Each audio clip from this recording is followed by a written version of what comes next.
سب سے پہلا عمل جس کے کرنے سے انسان کو آخری وقت میں کلمہ نصیب ہوتا ہے وہ ہے غیر محرم سے اپنی نظر کو بچانا۔ نبی علیہ الصلوۃ والسلام نے ارشاد فرمایا النظر سہم من سہام ابلیس، کہ نظر شیطان کے تیروں میں سے ایک تیر ہے، مسموم زہریلا تیر، من ترکہا مخافتی، جس نے میرے خوف سے اس بری نظر کو ترک کر دیا، ابدلتہ ایمانا، میں اس کو ایسا ایمان عطا کروں گا، یجد حلاوتہ فی قلبہ، کہ وہ اس کی حلاوت کو اپنے دل میں محسوس کرے گا۔ ملا علی قاری رحمۃ اللہ علیہ فرماتے ہیں وقد واردا، اور یہ لکھا گیا ہے ان حلاوت الایمان، کہ حلاوت ایمان اذا دخلت قلبا، جب قلب میں داخل ہوتی ہے، لا تخرج منہ ابدا، پھر وہ قلب سے باہر نہیں نکلتی۔ تو آج اسی مجلس میں یہ نیت کر لیجئے کہ اے پروردگار عالم، آج کے بعد ہم کسی بھی غیر محرم مرد کی طرف کبھی بری نظر نہیں ڈالیں گے۔ اور کئی مرتبہ شیطان دھوکہ دیتے ہیں، آپ بری نظر سے تو نہیں، ویسے ہی دیکھ رہی ہیں۔ ہر ارادے کی نظر جو غیر محرم پر ڈالی جاتی ہے وہ شہوت کی ہی ہوتی ہے، بندہ محسوس کرے یا نہ کرے۔ تو اس لیے یہ نیت کیجئے کہ آج کے بعد ہم نے غیر محرم کی طرف نظر اٹھانی ہی نہیں۔ اس عمل کی وجہ سے آخری وقت میں کلمہ نصیب ہوگا۔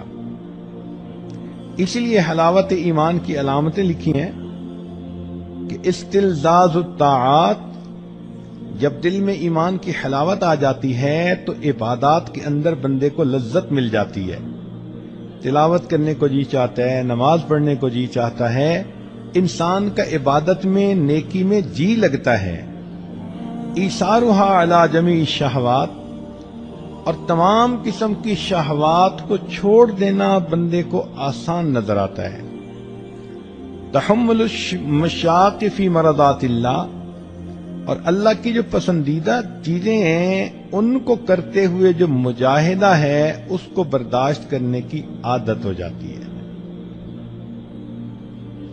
پھر فرمایا کہ الرضا بالقضاء فی جمیع الحالات، ہر قسم کے حالات میں اللہ کی قضاء پر بندے کو رضا نصیب ہو جاتی ہے۔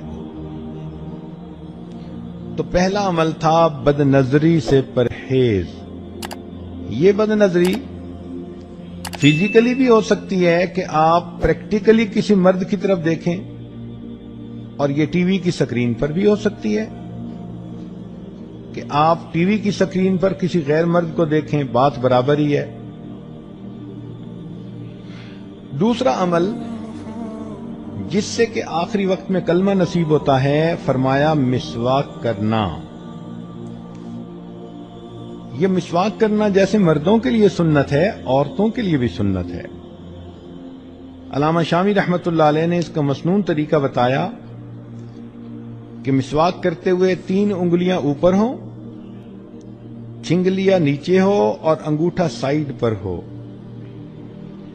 وہ فرماتے ہیں مسواک کے بارے میں من منافعہ، مسواک کے فوائد میں سے یہ بھی ہے تذکیر الشہادت عند الموت، موت کے وقت بندے کو کلمہ یاد آ جاتا ہے۔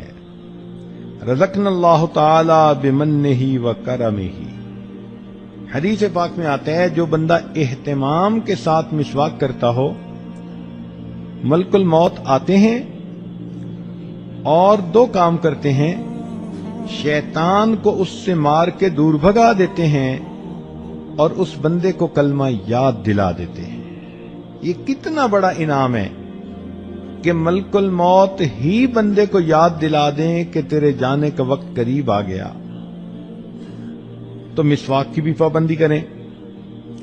تیسرا، ایمان پر شکر ادا کرنا کہ ہم نے کلمہ پڑھا، ہم مسلمان ہیں، اب اس ایمان پر ہم اللہ رب العزت کا شکر ادا کریں کہ اللہ تیرا شکر ہے تو نے ہمیں ایمان کی دولت عطا فرمائی۔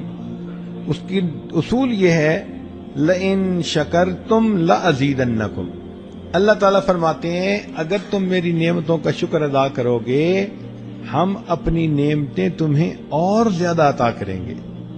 تو جو ایمان پہ شکر ادا کرتا ہوگا اللہ تعالیٰ آخری وقت میں اس نعمت سے محروم نہیں فرمائیں گے۔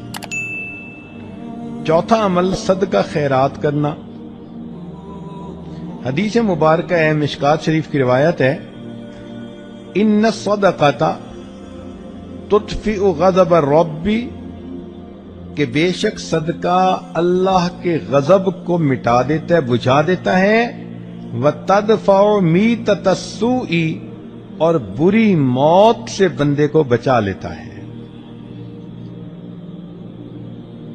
ملا علی قاری رحمۃ اللہ فرماتے ہیں کہ ای تمنع انزال المکروہ والبلاء فی الحال، کہ یہ عام حال میں مصیبتوں سے اور ناپسندیدہ احوال سے بندے کو بچاتا ہے، وتدفع سوء الخاتمۃ فی المآل، اور موت کے وقت بری موت سے بندے کو بچا لیتا ہے۔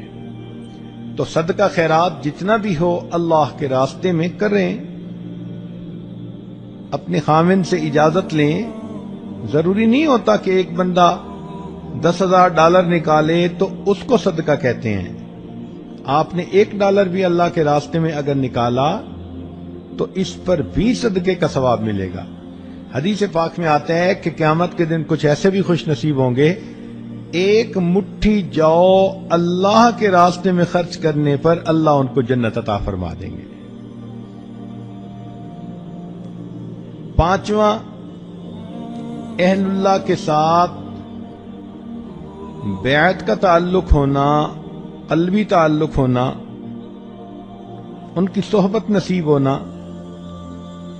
اس کی وجہ یہ کہ اللہ رب العزت کے پیارے حبیب صلی اللہ علیہ وسلم نے فرمایا ہم رجال لا یشقی جلیسہم، یہ وہ لوگ ہیں کہ جن کے پاس بیٹھنے والا کبھی بدبخت نہیں ہوتا، اور بدبخت تو وہی ہوتا ہے کہ جس کو آخری وقت میں کلمہ نصیب نہ ہو۔ تو اس حدیث پاک سے بھی ثابت ہوتا ہے کہ اس تعلق کی وجہ سے اللہ رب العزت آخری وقت میں کلمہ نصیب فرما دیتے۔